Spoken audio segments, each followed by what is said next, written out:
அனைவரும் இனிதே வாழ்க, வாழ்க வளமுடன். நம்முடைய மனதில் ஏற்படக்கூடிய உணர்வுகளை சீரமைக்க முடியாது, எதிர்த்து போராட முடியாது என்பதை நன்றாக புரிந்து கொள்ள வேண்டும். இதன் காரணமாக புறத்திலேயும் செயலை சரியாக செய்ய முடியாது என்பதை நன்றாக புரிந்து கொள்ள வேண்டும்.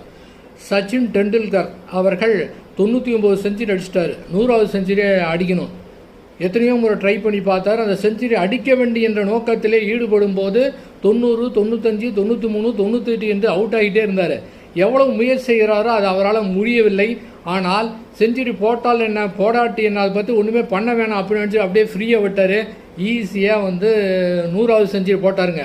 அந்த 99க்கும் அந்த 100வது செஞ்சுரிக்கும் ரொம்ப நீண்ட காலம் எடுத்தது என்ன காரணம் என்றால், அந்த அகத்தல உணர்வை சரி பண்ணணும் அப்படிங்கிற நோக்கத்தில் ஈடுபட்ட காரணத்தினால அதை கண்டுக்காம விட்டால் அந்த செயலை மிக சிறப்பாக செய்ய முடியும். அதே போல் நம்முடைய புறத்தில் நம்முடைய செயலை சிறப்பாக செய்ய வேண்டும் என்றால் அகத்தில் எதையுமே கண்டுக்க தேவையில்லை.